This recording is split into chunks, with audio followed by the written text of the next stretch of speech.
Jim McCrate from McCrate Progressive Dentistry, and I have one of my clients, and I haven't seen him in a while, but he's been through a lot, and you'll hear a little bit about that. But Mr. Peter Barron, he is one of the chefs at Three Forks on the Wyoming-Colorado border. Three Forks Ranch, right? Is that right? Okay. And Peter has been a client of ours for a long time. What is a long time? Let's see. I mean, I've been up here 21 years, but he's been a client since 2006. And we did a lot of stuff to help him with his smile.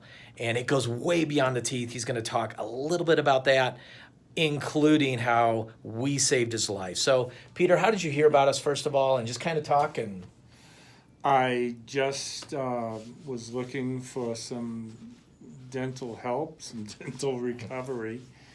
What I thought was just almost routine dental care, and I had no idea just how bad shape I was in.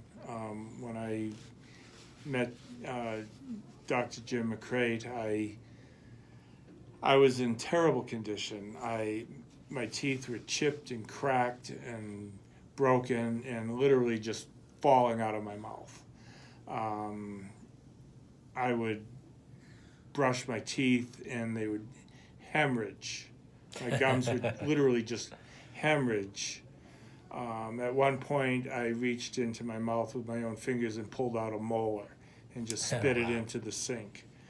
My gums were exploding with, sorry to say, green, yellow, gray pus was just erupting out of my gums.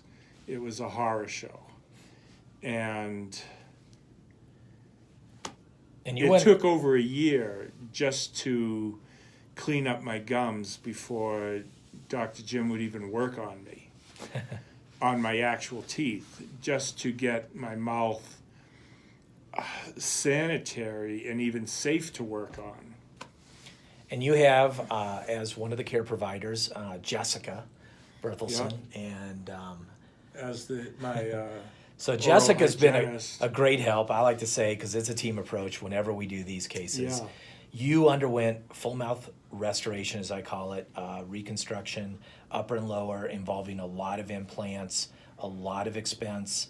Bone grafts on my jaw. Bone grafts. Several. The oral surgeon in this case was Dr. Carl Hageland. Great guy. He was the one most recent, and then many, many years ago, my brother-in-law, Dr. Steve Nelson in Denver, he did the lower left side, if I remember right. Okay. And that was 2006, 2007. So it was several years later you underwent full mouth restoration. Yes. And that was we'll just say 2017, 2018. And then you underwent that.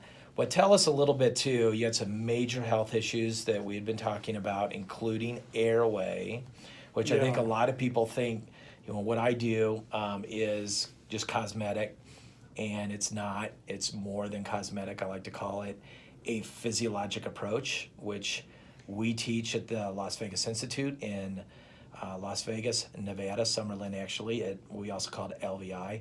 So we do an airway approach, a physiologic approach by evaluating the airway. And it's interesting. Yes, you have a great smile now. Yeah. But the airway was really big. So tell us a little bit about that, and especially some of the heart issues. Well, it was Dr. Jim who pointed out to me how much trouble I was having breathing, and that I had such severe and advanced sleep apnea that my aortic valve literally wore out and collapsed because of the sleep apnea was so bad that my heart was working so hard just to keep me breathing or to jolt me back to breathing when I would stop while I was sleeping, that the aortic valve in my heart literally just wore out and collapsed and very nearly killed me. And I had, because of that, I had open heart surgery and aortic valve replacement, all because of sleep apnea. that I ignored for probably decades. And it was Dr. Jim who made me aware of that. When I would be in his chair, reclined, and he'd be working on me, and I'd be gasping for air, literally, physically gasping, struggling for every breath I took.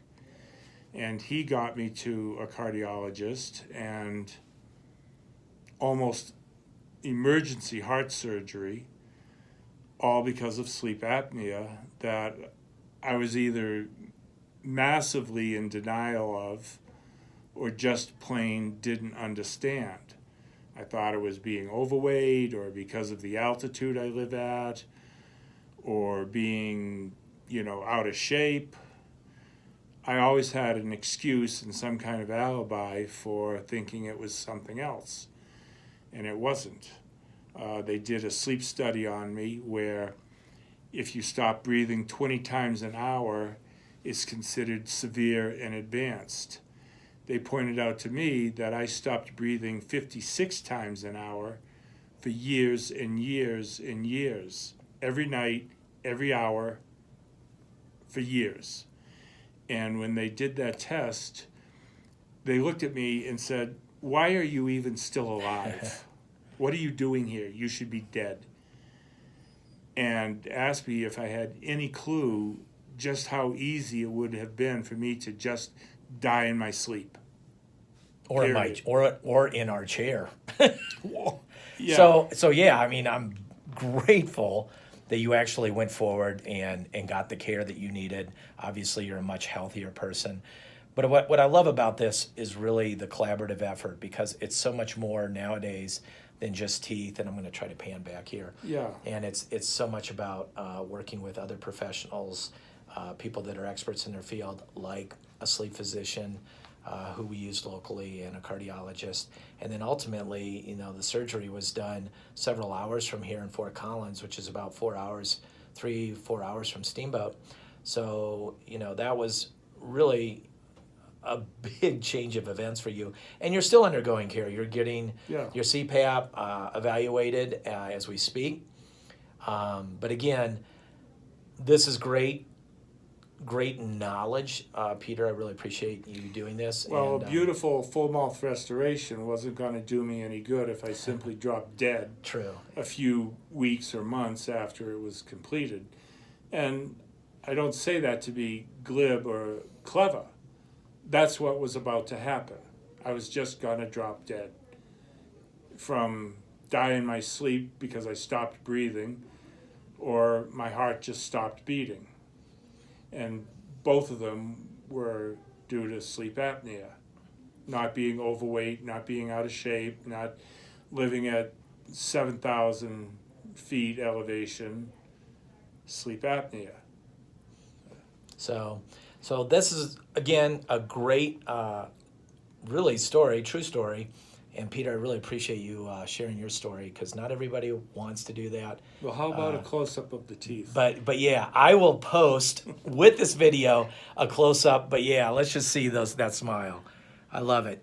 And just so everybody knows, the ceramics, and there's implants involved here too, which when we post up close, you'll be able to see all of the work. But just so everybody knows, the ceramist in this case is Bob Clark, Gilroy, California, Williams Dental Lab. We've had a very long working relationship with Bob throughout the years. I think it's probably 16 years. I love it. I love the work. And again, thank you, Peter. And Wendy McCrate, Jim's better half, did a superb job, absolutely impeccable job of determining the shade of these teeth. The whiteness of them it could not be more natural and appropriate. And truth be told, she's my dentist, obviously, as she is a dentist. So everybody knows. No bias. Yeah, nobody get that misconstrued as just being my wife. She's an amazing dentist. She really is. And in saying that, she also does cosmetics like this. and beyond. So we work as a team, and that's what's really kind of unique about our office. So again, thanks, Peter, and pleasure. make it a great day. And hope you enjoyed this this testimony. I know it's a little bit long, but hey, a lot of It's truths worth in it. here. There's a Absolutely. lot to cover, a lot to know about this. Thanks, everyone, and make it a great day.